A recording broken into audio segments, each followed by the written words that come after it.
Sir మీకు రాజ్యాంగ సవరణని కొట్టివేసే అధికారం సుప్రీంకోర్టుకు లేదని మీరు రాశారు. అవును. చాలా మన దేశంలో సర్వ ఉన్నతమైన సుప్రీంకోర్టు. దీనికి రాజ్యాంగబద్ధమైన ఆధారం, అధికరణ వీటి గురించి చెప్పండి. ఏమండి, నేను ఒక భారత పౌరుడిగా, అట్లాగే ప్రస్తుతం ఒక హైకోర్టు న్యాయవాదిగా నేను న్యాయ వ్యవస్థని సంపూర్ణంగా గౌరవిస్తాను. అట్లాగే ఈ న్యాయ వ్యవస్థకి అధిష్టానం సుప్రీంకోర్టు. అందులో సుప్రీంకోర్టులని భారతీయ పౌరులు, వ్యవస్థలు ఎవరైనా సరే గౌరవించి తీరవలసిందే, వాటిని అనుసరించి అమలుపరిచి కూడా తీరవలసిందే. అంటే దీని అర్థం ఏమిటి అంటే అవన్నీ కరెక్ట్ అని కాదండి. అవి కరెక్ట్ అయినా కాకపోయినా మీరు గౌరవించవలసిందే సుప్రీంకోర్టు చెప్పింది అంటే. లేదా ప్రభుత్వం చట్టం చేసిందంటే చట్టాన్ని మీరు గౌరవించాల్సిందే. కొందరికి నచ్చవచ్చు, కొందరికి నచ్చకపోవచ్చు. అంత మాత్రాన మనం సుప్రీంకోర్టు తీర్పుల్లో కానీ చట్టాల్లో కానీ తప్పులు ఉంటే ఎత్తి చూపవద్దు, చూపకూడదు అని లేదండి. చూస్తే సుప్రీంకోర్టు వారు కూడా సహృదయంతో చెప్పారు కదా, అంటే మేము మానవ మాత్రులమే, తప్పుపోయే అవకాశం ఉంది, అటువంటివి మా దృష్టికి తీసుకొస్తే రివ్యూ పిటిషన్స్ వేస్తే రివ్యూ చేస్తామని సుప్రీంకోర్టు వారు స్వయంగా చెప్పడం జరిగింది. ఆ విధంగా అనేక రివ్యూ పిటిషన్స్లో మార్పు చేర్పులు చేశారు కూడా. కానీ నేను కొత్తగా మీ ముందుకి ఈ విషయంలో తీసుకొచ్చిన విషయం ఏమిటంటే, మీకు ప్రజాస్వామ్యంలో చట్ట వ్యవస్థ వేరు, కార్యనిర్వాహక వ్యవస్థ వేరు, న్యాయ వ్యవస్థ వేరు. చట్ట వ్యవస్థ వేరు, కార్యనిర్వాహక వ్యవస్థ వేరు, న్యాయ వ్యవస్థ వేరు. ఎవరి పరిధిలో వాళ్ళు ఉన్నంతసేపు అండి ఒక డిస్ప్యూట్స్ రావు. ఇప్పుడు నా దృష్టిలో భారతదేశ రాజకీయ వ్యవస్థ ఎలా ఉంటుంది అంటే ఒక గొడుగు ఆకారం అండి. ఆ సెంటర్ పోల్ని అది కేంద్ర ప్రభుత్వం అండి, దానిని పట్టుకునేవాడు రాష్ట్రపతి అండి, దాని చుట్టూ ఉండే చువ్వలేమో రాష్ట్ర ప్రభుత్వాలండి, అన్నిటికన్నా పైన కప్పి ఉంచేది రాజ్యాంగం అండి.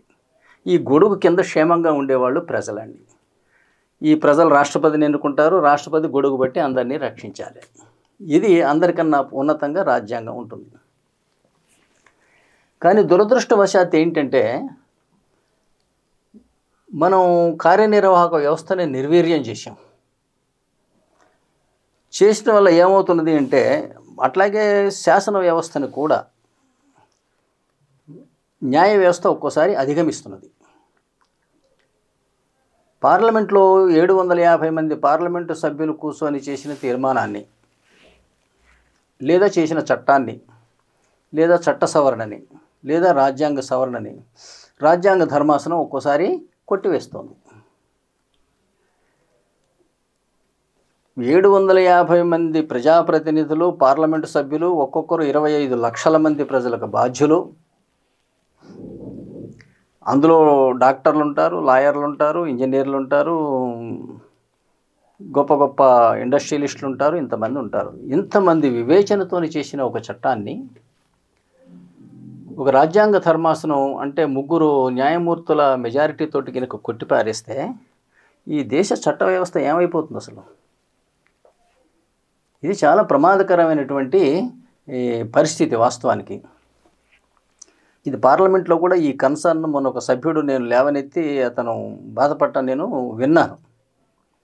ఏది ఈ 3 క్రిమినల్ చట్టాలు పాస్ చేసే సందర్భంలో రాజ్యసభలో ఒక సభ్యుడు అడుగుతున్నాడు, సార్ ఇంత కష్టపడి ఇంత చర్చలు చేసి ఇది పాస్ చేశాము, బయటికి పోగానే దీన్ని కొట్టివేస్తే మన గతి ఏమిటి?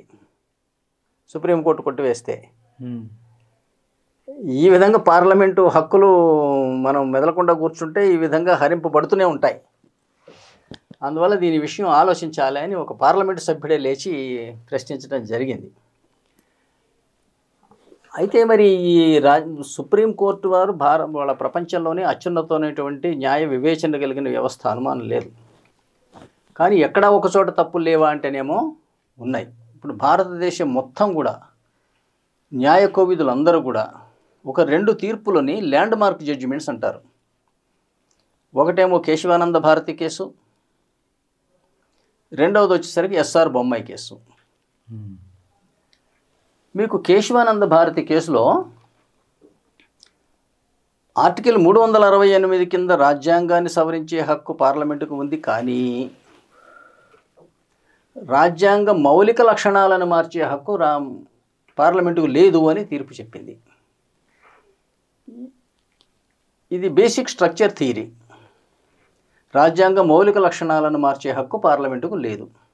మరి ఏంటి మౌలిక లక్షణం అంటే, మౌలిక రూపం అంటే ఏమిటి? కోర్టు వారు దానికి క్లారిటీ ఇచ్చి ఏంటంటే, ఎప్పుడైనా కేసు విచారణకు వస్తే ఆ సందర్భంగా ఇందులో ఈ బేసిక్ స్ట్రక్చర్ ఇన్వాల్వ్ అయి ఉందా లేదా అని అప్పుడే చూస్తాం అన్నారు. అనటం వల్ల ఏమైంది అంటే, ఒక న్యాయ అనిశ్చితి ఏర్పడింది. పార్లమెంట్లో ఒక చట్టం చేయాలన్నా, ఒక సవరణ చేయాలన్నా, ఇది రాజ్యాంగం యొక్క బేసిక్ స్ట్రక్చర్ థియరీ కింద ఏమైనా ఇది దెబ్బతింటుందా, సుప్రీంకోర్టు కొట్టివేస్తుందా కాదా అన్న ఒక రాజ్యాంగ అనిశ్చితి, ఒక న్యాయ అనిశ్చితి ఇవాళ భారతదేశంలో నెలకొని ఉన్నది. ఈ విషయంలో ఏంటంటే నేను మీకు మనవి చేసేది ఏంటంటే, అసలు ఈ రాజ్యాంగాన్ని కాపాడే బాధ్యత ఎవరిది? సుప్రీంకోర్టుదా? కాదండి. ఈ రాజ్యాంగాన్ని ఇప్పుడు మీకు ఆర్టికల్ 60 కింద రాష్ట్రపతి గారి ప్రమాణ స్వీకారం ఉంటుంది. ఆర్టికల్ 60 కింద అండి. దాని కింద ఆయన ఏమంటాడంటే, నేను నా శక్తి వంచన లేకుండా భారతదేశ రాజ్యాంగాన్ని, చట్టాన్ని రక్షించి సంరక్షించి కాపాడతాను, మరియు భారత పౌరుల సేవకు, అభివృద్ధికి నన్ను నేను అంకితం చేసుకుంటాను. ఇవి ఇంత పెద్ద ప్రమాణం కదా అంటే, ఇలాంటి ప్రమాణ స్వీకారం అనేది భారతదేశంలో మరొకరికి లేదు. ఆయన అనుచరుడిగా గవర్నర్ గారికి ఉంది. మళ్ళీ ఆర్టికల్ 160 కింద 160 ఆర్ 159 కింద ఉంటుంది. ఏమిటి? నేను భారతదేశ రాజ్యాంగాన్ని, చట్టాన్ని రక్షించి సంరక్షించి కాపాడతాను. కానీ సుప్రీంకోర్టు న్యాయమూర్తుల ప్రమాణ స్వీకారం కానివ్వండి, ప్రధానమంత్రి, ఎమ్మెల్యేలు, ఎంపీల ప్రమాణ స్వీకారం కానీ ఏముంటుంది అంటే, రాజ్యాంగబద్ధులమై ఉంటాం. రాజ్యాంగబద్ధులమై ఉండాల్సింది వీళ్ళు, రాజ్యాంగాన్ని రక్షించి సంరక్షించి కాపాడాల్సింది ఆయన. ఇది ఆర్టికల్ 60 చూడాలి మనం.